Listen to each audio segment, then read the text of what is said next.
Hello students. Last video में हमने देखा था फीमेल रिप्रोडक्टिव सिस्टम के एक्सटर्नल जेनिटेलिया के बारे में, और आज हम देखेंगे फीमेल रिप्रोडक्टिव सिस्टम के इंटरनल जेनिटेलिया के बारे में। ठीक है, तो फीमेल रिप्रोडक्टिव सिस्टम का ये जो इंटरनल जेनिटेलिया होता है वो बेसिकली 4 ऑर्गन से मिलकर के बना होता है, that is vagina, uterus, ovaries और फैलोपियन ट्यूब। तो सबसे पहले हम देखते हैं स्ट्रक्चर ऑफ वजाइना। ठीक है, तो वजाइना क्या चीज है? ठीक है, कई बार ऐसा होता है कि जो लोग होते हैं वजाइना को वुल्वा से कंफ्यूज हो जाते हैं। ठीक, तो वजाइना जो है ये कैनाल है। ठीक है, इस चीज को ध्यान रखने के जो कैनाल है वो वजाइना कहलाता है, लेकिन ये जो स्ट्रक्चर है लोग इसको ही वजाइना कहते हैं। यहां पर वजाइना नहीं, हमने अभी जो पिछले वीडियो में जो देखा था स्ट्रक्चर जो वुल्वा का था वो वुल्वा है, वहां पर वजाइना की ओपनिंग होती है। तो समझते हैं कि वजाइना है क्या। ठीक है, तो वजाइना क्या है?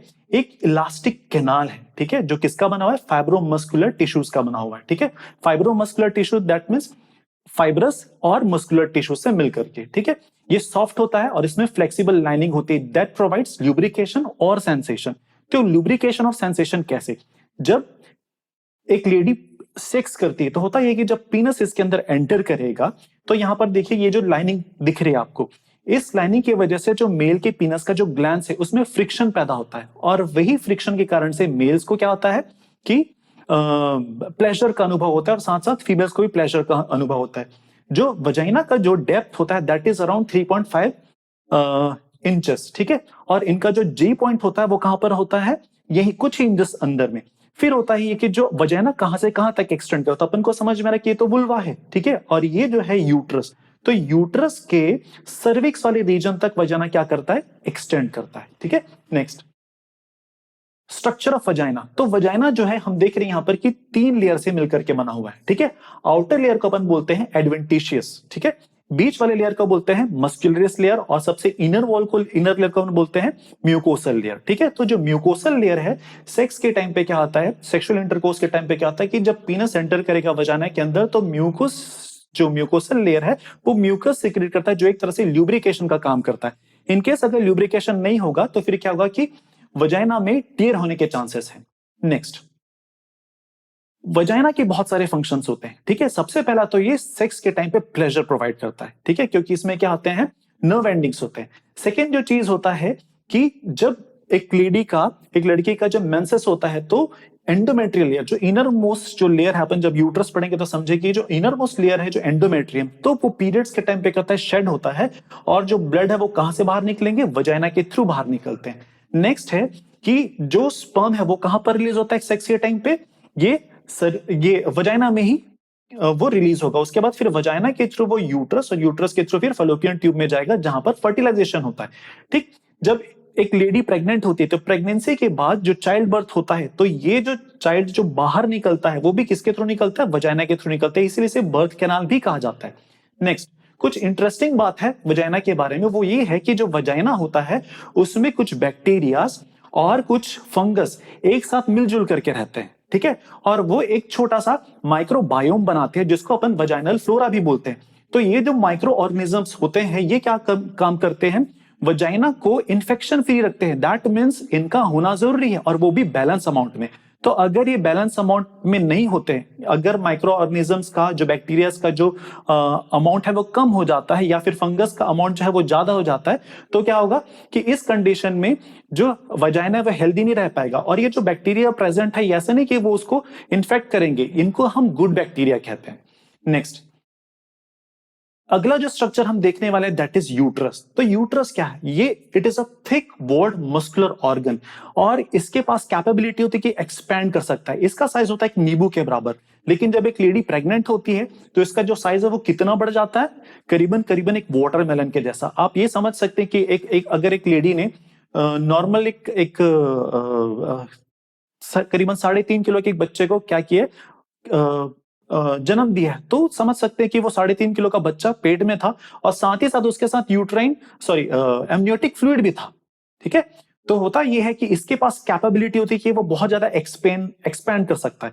यूट्रस का जो लेंथ होता है वो करीबन करीबन 3 इंच का होता है, ब्रेड जो होता है वो 2 इंच का होता है, और इसका जो थिकनेस होता है वो करीबन करीबन 1 इंच का होता है। नेक्स्ट देखो, अब फंक्शन ऑफ यूट्रस देखते हैं। जो सबसे पहला जो फंक्शन होता है यूट्रस का वो है प्रेगनेंसी। हमने ये देखा कि जो यूट्रस है वो क्या करता है? बेबी जो जब बेबी जो ग्रो करेगा, जो एम्ब्रियो से वो क्या करता है, जब वो एम्ब्रियो जो है वो फीटस में जब ग्रो करेगा तो वो पूरे 9 मंथ्स तक वो बेबी कहां पर रहता है, यूट्रस में रहता है। नेक्स्ट चीज है फर्टिलिटी। अब फर्टिलिटी तो होता है कहां पर, फेलोपियन ट्यूब में, लेकिन इम्प्लांटेशन कहां पर होता है, यूट्रस के एंडोमेट्रियल लेयर में। तीसरा जो होता है मेंस्ट्रुएशन साइकिल, ठीक है। अब यूट्रस को हम मेंस्ट्रुएशन साइकिल में इसलिए देख रहे हैं क्योंकि जो सबसे अंदर वाला जो लेयर है कौन सा, यूट्रस का जो एंडोमेट्रियल लेयर, तो वही शेड होता है मेंस्ट्रुएशन साइकिल के टाइम पे, ठीक है। और अनफर्टिलाइज्ड एग के साथ वो क्या होता है, बाहर निकल जाता है। नेक्स्ट, यूट्रस के बेसिकली 3 पार्ट्स होते हैं, that is fundus, body, cervix.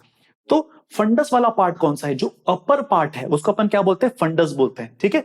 Top of the uterus, ठीक है। जो एंट्री पॉइंट है किस चीज का, फेलोपियन ट्यूब का, यहां से फेलोपियन ट्यूब्स निकलते हैं, ठीक है। तो ये वाला पार्ट है फेलोपियन ट्यूब के ऊपर वाला जो पार्ट कहलाएगा वो कहलाएगा फंडस। बीच वाला जो पार्ट है बॉडी, जो ही प्रेगनेंसी के टाइम पे क्या होगा कि बेबी को होल्ड करेगा। और तीसरा जो पार्ट है दैट इज सर्विक्स, जो लोअर पार्ट है विच ओपन्स इन वजाइना, ठीक है। नेक्स्ट, अब पार्ट्स ऑफ यूट्रस देखते हैं अपन। ये वाला पार्ट है फंडस, ये वाला जो पार्ट है कहलाता है सर्विक्स, और ये जो है बीच वाला part this is called as body. Next, अब अपन लोग सर्विक्स को भी देख लें, तो जो सर्विक्स है ये 2 पार्ट्स में डिवाइडेड है, दैट इज ये वाला जो है एंडो सर्वाइकल कैनाल कहलाता है, दैट इज एंडो सर्विक्स। और ये जो पार्ट जो वजाइना से कांटेक्ट में है इसको अपन क्या बोलते हैं, एक्टो सर्विक्स बोलते हैं। नेक्स्ट, अब यूट्रस 3 लेयर्स का बना होता है। आउटर मोस्ट लेयर को अपन बोलते हैं पेरीमेट्रियम। देखिए ये 3 लेयर का बना हुआ है, सो आउटर मोस्ट लेयर को अपन क्या बोलेंगे, पेरीमेट्रियम बोलते हैं। और पेरीमेट्रियम जो होता है एक प्रोटेक्टिव लेयर होता है। मायोमेट्रियम जो लेयर है it plays a very important role, क्योंकि ये मस्कुलर लेयर होता है। तो जब बेबी ग्रो होता है, ठीक है, कहां पर, वो में यूट्रस के अंदर, तो होता है ये कि एक्सपेंड होने की क्वालिटी किसके अंदर होती है, मायोमेट्रियम के अंदर होती है। बीच वाले लेयर को अपन बोलते हैं मायोमेट्रियम, और सबसे इनर मोस्ट जो लेयर है उसको हम बोलते हैं एंडोमेट्रियम, ठीक है। और ये जो एंडोमेट्रियम लेयर है, जब पीरियड्स आते हैं तो एंडोमेट्रियम लेयर जो होता है वो क्या होता है, शेड होता है। लेकिन अगर पीरियड्स नहीं आ रहे हैं, दैट मीन्स क्या हुआ कि जो एंडोमेट्रियम है वहां पर इम्प्लांटेशन हो गया है। आगे देखेंगे इम्प्लांटेशन होता क्या है। नेक्स्ट, अब यूट्रस कितना एक्सपैंड हो सकता है, तो यूट्रस जो होता है वो एक नींबू के साइज से लेकर के एक वाटरमेलन के साइज तक क्या हो सकता है, एक्सपेंड हो सकता है, ठीक है। और बेबी के डिलीवरी के बाद भी यूट्रस जो होता है वो क्या होता है कि करीबन 2 पाउंड तक हो सकता है, ठीक है। लेकिन इस यूट्रस को वापस अपने साइज में आने के लिए करीबन 6 वीक्स का टाइम लग सकता है, ठीक है। नेक्स्ट, अब अपन बात करते हैं ओवरिस का। तो ओवरिस क्या है, ये मेल प्राइमरी फीमेल गोनैड्स हैं, जिनसे क्या चीज का प्रोडक्शन होता है, एग्स का प्रोडक्शन, ठीक है, जिसको हम गैमेट्स बोलते हैं। और ये जो ओवरीज है वो कहां पर लोकेटेड होते हैं, on the either side of the uterus, ठीक है। ये यूट्रस है और ये लिगामेंट्स के थ्रू ओवरीज क्या होते हैं, यूट्रस से कनेक्टेड रहते हैं। नेक्स्ट, अब फंक्शन देखते हैं ओवरीज का। Ovaries they play a very critical role in both menstruation and conception, क्योंकि जब तक एग रिलीज नहीं होगा तब तक कंसेप्शन हो नहीं सकता, ठीक है। अब ये क्या करते हैं, they produce eggs for fertilisation and they make hormones oestrogen और प्रोजेस्टेरोन। ये ईस्ट्रोजन और प्रोजेस्टेरोन हॉर्मोन्स के बारे में हम लोग नेक्स्ट वीडियोस में देखेंगे। अब एक ओवरी जो होता है हर 28 डेज में क्या होता है कि वो एग प्रोड्यूस करता है, और वही 14th डे में जो एग है वो क्या होगा, रिलीज होते जाएगा। नेक्स्ट अपन बात करते हैं फेलोपियन ट्यूब्स की। तो ये है फेलोपियन ट्यूब्स, ठीक है। फेलोपियन ट्यूब्स को हम यूट्राइन ट्यूब्स या फिर ओविडक्स भी बोलते हैं। इस फेलोपियन ट्यूब का मेन जो इंपॉर्टेंस है वो ये है कि फर्टिलाइजेशन जो होता है वो फेलोपियन ट्यूब्स में ही होता है। नेक्स्ट, तो ये जो ट्यूब्स है कहां पर अटैच है, फंडल वाले रीजन से कहां पर अटैच होते हैं, ये दोनों साइड यूट्रस के अटैच होते हैं। और फिर होता ये है कि जो एग्स ओवरी से रिलीज होते हैं उनको ये वॉफ्टिंग के थ्रू एक मूवमेंट होता है जिसमें क्या करते हैं, रिलीज्ड एग को कैच करके अपने अंदर ले आते हैं, ठीक है। और फिर होता ये है, नेक्स्ट हम देखते हैं कि ये जो फेलोपियन ट्यूब है वो 4 पार्ट्स में डिवाइडेड है। नेक्स्ट, वो कौन कौन सा पार्ट है, फिम्ब्रिए, इन्फंडिबुलम, एम्पुला और इस्थमस, ठीक है।